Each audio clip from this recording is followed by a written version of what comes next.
Selamat datang kembali di hari ke-15, CD ke-15.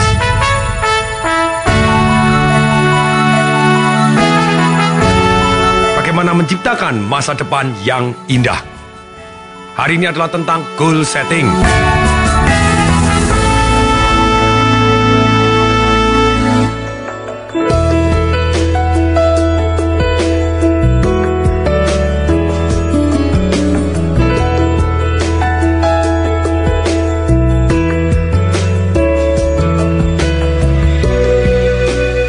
Ketika saya ngomong tentang goal setting, banyak sekali orang ngomong, Pak, itu kan sudah sering.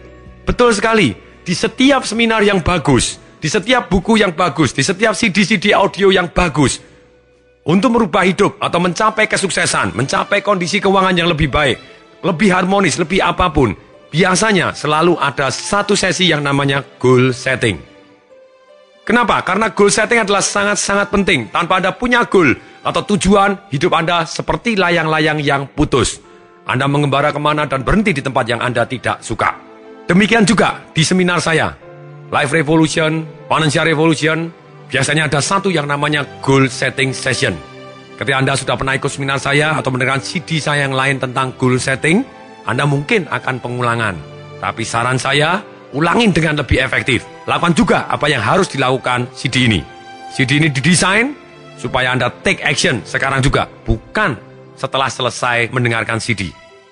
Karena banyak sekali orang ketika setelah selesai mendengarkan CD, dia tidak take action, akhirnya lupa. Ada yang tanya, Pak, gimana kalau saya sedang nyetir? Anda stop setirnya, kemudian Anda tulis lagi, atau Anda pada waktu pulang rumah, jadi saat ini juga Anda matikan CD-nya, pada waktu nanti di rumah baru Anda putar CD ini, sehingga Anda bisa melakukan seketika. Saya harus yakinkan Anda lagi, ketika Anda harus mengulangi setting goal, kenapa tidak? Lakukan dengan lebih efektif.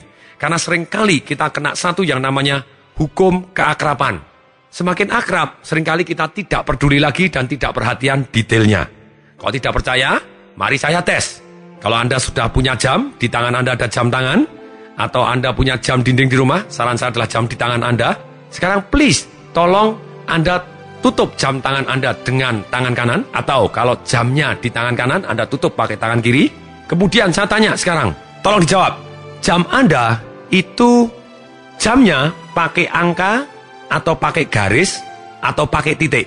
Kalau pakai angka berarti ada angkanya 1, 2, 3, 4, 5. Dan kalau angka, saya tanya, angkanya adalah huruf Romawi atau angka Latin?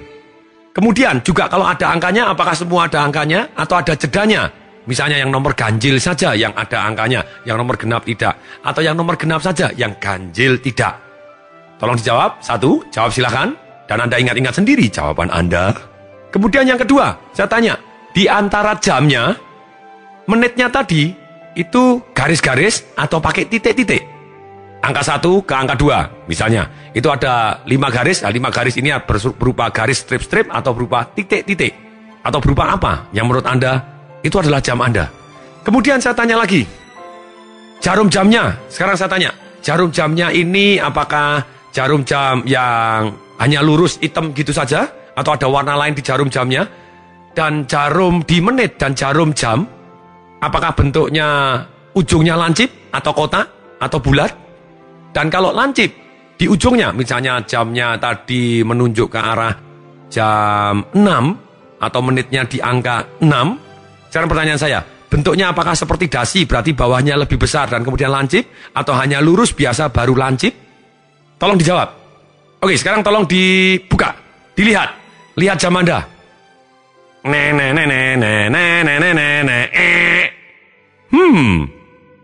Apa yang terjadi? Benarkah? Apa yang Anda saksikan di jamnya? Atau masih beda? Kalau Anda benar, Anda termasuk orang yang jarang. Rata-rata orang tidak perhatian. Jangan khawatir, jangan berkecil hati. Karena pertama kali saya ditanya, juga saya tidak tahu jam saya isinya apa. Nah, karena apa? Karena dalam hal ini kita seringkali hukum keakraban. Kita akrab lama-lama tidak peduli. Kita hanya berdasarkan persepsi saya. Saya sudah tahu. Ternyata belum tahu. Kita lihat sehari 5 kali, sehari 10 kali. Tetapi kita tidak tahu isinya. Sungguh-sungguh sangat menarik. Nah, untuk itu, mari kita lakukan goal setting yang kita lakukan sekarang ini. Teknik goal setting ini bagaimana? 1, goal harus tertulis. Yang kedua, harus spesifik. Yang ketiga, harus dalam kata-kata yang positif. Tertulis. Kenapa harus tertulis? Saya baca artikel di Yale University di tahun 1954. Mereka melakukan penelitian. Siapa yang sudah mempunyai goal yang tertulis dan rencana kerjanya? Ternyata hanya ada 3% orang yang menulis goalnya dan rencana kerjanya. 97% mereka tidak pernah menulis goalnya ataupun apalagi rencana kerjanya. 20 tahun berlanjut, ketika di tahun 1974, ketika dilakukan penelitian ulang, di total semua kekayaannya, dari 97% orang yang tidak menulis goalnya ini, dibandingkan dengan 3% yang sudah menulis goalnya, ternyata yang 3% ini kekayaan totalnya lebih besar dibanding 97% di jumlah semua. Wow, sejak saat itu, saya dengan damai sejahtera memutuskan untuk menulis goal saya. Ketika saya kepingin menjadi mahasiswa teladan, saya tulis goal saya. Ketika saya kepingin menjadi juara lomba karya tulis ilmiah sampai tingkat nasional, saya tulis goal saya. Dan saya imani, saya amini. Saya ucapkan terima kasih Tuhan. Dan saya buat alasan sangat kuat dan kemudian saya belajar dari orang-orang yang sudah berhasil atau lebih berhasil di bidang yang saya inginkan.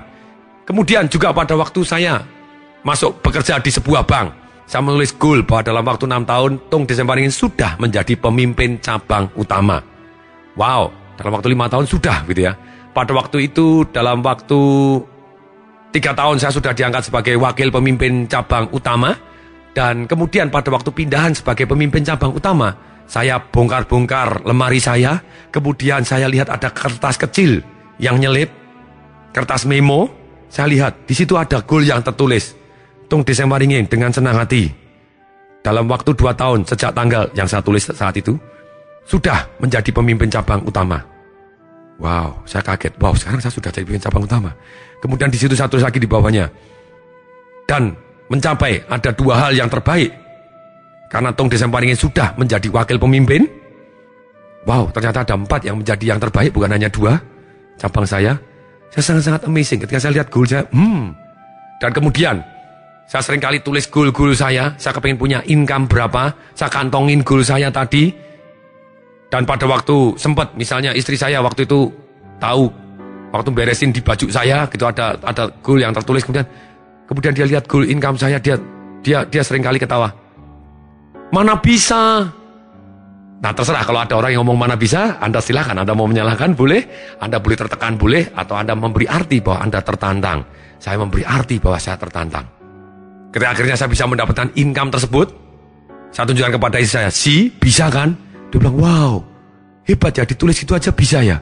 Waktu itu dia tidak mempunyai ide apapun, dan kemudian pada waktu saya berangkat di seminarnya Anthony Robbins di Hawaii, life mastery-nya dia, itu life mastery terakhir yang dikondak oleh Anthony Robbins pribadi.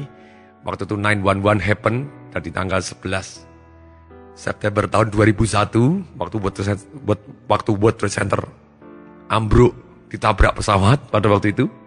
Nah pada waktu saya pulang di sana, waktu saya berangkat di sana, saya tidak punya kerjaan, punya utang iya, rumah belum punya, tanah sudah dijual, digadaikan untuk ikut seminar. Ini yang namanya berdaya. Berdaya itu tidak pakai alasan, tapi take action menuju apa yang kita impikan. Kalau menurut rencana kita bahwa itu adalah memungkinkan kita untuk merubah hidup, ya kita jalanin. Tapi begitu pulang, saya belajar tentang goal setting. Saya tulis besar-besar di papan tulis di kamar saya, di whiteboard. Kemudian saya tulis 0-nya 8 saat itu. Dan kemudian ketika istri saya membaca, dan dia tahu persis bahwa saya dalam kondisi nganggur saat itu, tidak punya pekerjaan, istri saya malah tanya kepada saya, mana bisa, nganggur aja gaya. Terserah, apapun yang dalam hidup ini, terserah Anda yang memberi arti. Anda boleh tertekan, benci sama istri Anda, ataupun mungkin merasa jadi loyo, atau Anda boleh milih sebagai satu orang yang tertantang. Saya milih bahwa saya tertantang untuk membuktikan. Dan ketika itu langsung saya take action. Oktober saya buka satu perusahaan, Desember saya buka satu perusahaan lagi di tahun 2001, Januari tahun 2002, dua-duanya tutup. Aha, betul tidak mudah. Sekali lagi saya senang kata-kata tidak mudah, karena tidaknya seringkali diabaikan jadi mudah. Otak bawah sadar kita tidak mengenal kata tidak gitu ya. Tidak mudah, yes, tapi saya terus take action. Tapi ketika itu di bulan Agustus, apa yang saya impikan ternyata sudah terkabul. Saya tunjukkan kepada istri saya, nih bisa kan? Kemudian istri saya, oh jadi gitu bisa ya? Jadi hanya ditulis di papan aja bisa? Mari kita hapus, kita ganti yang lebih besar. Exactly, you right, saya bilang gitu. Oke, kita selalu setting goal, dan hasilnya sangat-sangat fantastik dalam hidup ini. Salah satu contoh ketika saya baca ulang dan saya dengarkan CD audio dari Anthony Robbins juga, dan kemudian saya baca bukunya dan baca buku orang lain. Di tahun 1999 saya pernah menulis 101 goal saya. Saya pengen menjadi apa, pengen pergi kemana, pengen melakukan apa, pengen punya apa, ingin berteman dengan siapa, belajar apa. Saya tulis banyak sekali, 101 keinginan saya. Ini terinspirasi dari satu buku yang saya baca. Ada satu orang yang mempunyai 101 goal. Orang tadi pada waktu dia umur 14, dia mendengarkan neneknya umur 80 lebih sedang ngomong-ngomong dengan neneknya yang lain. Kemudian neneknya ini berkeluh kesah. Aduh, kalau saya masih muda, saya akan melakukan ini. Tapi terlanjur ya, kita sudah tua, tidak punya tenaga untuk bisa melakukan. Sejak saat itu, anak muda ini menulis 101 goalnya dia. Pada waktu dia sekitar umur 49, lebih dari 80% goalnya sudah dia lakukan. Goalnya dia termasuk membaca kitab suci. Ternyata dia sudah selesai bukan hanya sekali, tapi 5 kali. Kemudian pergi ke sungai Amazon, mengembara di sana juga, naik gunung-gunung yang tertinggi. Terus kemudian ketika dia selesai dan dia menulis begitu banyaknya artikel dan petualangannya dia, seringkali orang tanya, kenapa kok Anda melakukan ini semua? Dia bilang, hidup saya sekali, saya tidak ingin pada waktu berlalu, saya menyesal. Menyesal cuma ada 2. Satu menyesal karena melakukan sesuatu hal. Yang kedua adalah menyesal karena belum melakukan atau tidak melakukan sesuatu hal. Dan ternyata penyesalan yang paling dalam bukan karena melakukan suatu hal, tapi karena tidak melakukan suatu hal. Itulah 80% penyesalan kita, karena kita tidak melakukan ini, tidak melakukan itu yang kita inginkan, tidak mencapai yang kita inginkan, tidak menjadi yang kita inginkan, tidak belajar yang kita mau belajar. Life is so beautiful. Kenapa tidak? Kita nikmatin, dan kita terus belajar menjadi lebih baik, dan mencapai apa yang kita inginkan. Salah satu contoh goal saya pada waktu itu, waktu saya nonton film, ada satu film bahwa ada pengobatan anak-anak autis dengan lumba-lumba, berenang dengan lumba-lumba. Filmnya itu dibuat di Hotel Hilton, Kona, Waikoloa, Hawaii, di Big Island-nya. Kemudian saya tulis goal saya, asik juga. Walaupun saya sehat walafiat bukan autis, tapi saya senang sekali kalau saya bisa berenang dengan lumba-lumba. Saya tulis, Tong Desember ingin berenang dengan lumba-lumba dengan senang hati, begitu ya. Saya targetkan pada waktu itu 5 tahun. Yang menarik, 3 tahun kemudian ketika saya ikut seminar di Hawaii, tepat ternyata di hotelnya di Hilton, di Kona, di Waikoloa, Big Island-nya Hawaii.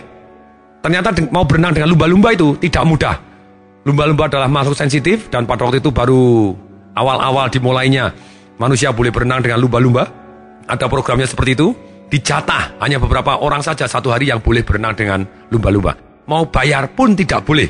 Mereka mau fair karena tamunya ribuan di Hawaii. Mereka undi. Pada waktu saya seminar selesainya seringkali jam 2 pagi. Kemudian jam 6 pagi harus berangkat. Saya setiap hari masukkan undian. Dan saya sendiri tidak tidur di Hilton. Kenapa? Karena waktu itu saya anggap mahal. Tentu saja sekarang sudah tidak, begitu ya. Nah, saya nginep di apartemen yang jauh dari hotel. Kerjasama dengan teman-teman, nyewa mobil diisi 5 orang, dan kemudian apartemennya diisi 5 orang juga, di-share supaya jauh lebih murah. Setiap pagi kita berangkat bareng, pulang bareng. Nah, di hari ke-8, hari terakhir untuk mendapatkan kesempatan tersebut, karena seminarnya sampai hanya 9 hari, saya sudah tidak pernah menang undiannya. Kemudian jam 2 malam kita pulang. Waktu jam 2 malam pulang, saya nyetir mobil. Pada saat saya nyetir mobil tengah jalan, saya ingat, saya belum masukin undian loh. Padahal besok kalau diundi, wah ini hari terakhir gimana? Kemudian kita balik dulu sebentar ya. Teman saya sudah malam, sudah malas. Jangan, nggak mau, kita harus balik. Pulang ke apartemen. Ya udah, saya pulang ke apartemen. Ya sudah, saya setir. Waktu itu makan waktu sekitar 30 menit sampai ke apartemen. Kemudian saya balik lagi 30 menit. Jam 3 saya masukkan undian. Kemudian balik lagi sampai setengah 4 pagi. Baru sampai ke apartemen, saya tidur. Jam 6 sudah ada acara lagi. Berarti bangun jam 5.15, berangkat mandi, berangkat lagi. Wow, apa yang terjadi? Hari terakhir saya dapat undian. Saya boleh berenang dengan lumba-lumba. Kalau saya tidak pernah men-setting goal bahwa saya harus berenang dengan lumba-lumba di Hilton, di Kona, Waikoloa, Hawaii, mungkin saya tidak peduli atau daya juang saya tidak seperti itu. Tapi ketika saya tulis goal, mendadak semuanya mengarah ke arah goal saya dan saya berhasil mencapai. Demikian juga banyak sekali goal-goal yang lain yang saya tulis dan terkabul adanya, termasuk goal-goal keuangan yang seperti saya ceritakan, kemudian juga goal mobil apa yang saya inginkan, terus kemudian seperti kendaraan helikopter yang dimana saya sekarang akses dan timeshare dengan sehingga mudah sekali untuk kemana-mana pakai helikopter, rumah yang saya idamkan, bahkan sebelum saya menikah pun pada waktu saya pernah menulis 4 halaman istri seperti apa yang saya inginkan, lumayan 70% terkabul. Hanya dalam hal ini ketika kita menulis, kemungkinan tercapainya akan jauh lebih besar. Sekali lagi, pengulangan adalah ibu dari semua keterampilan. Tugas hari ini, putar sekali lagi CD ini, sedemikian sehingga besok Anda termotivasi untuk membuat goal Anda, punya alasan sangat kuat untuk memutar goal Anda. Jadi tugasnya kali ini adalah putar ulang CD ini sekali lagi. Sampai ketemu besok di CD ke-16. Pasti bermanfaat. Saya Tong Desemaringin mengucapkan salam dahsyat.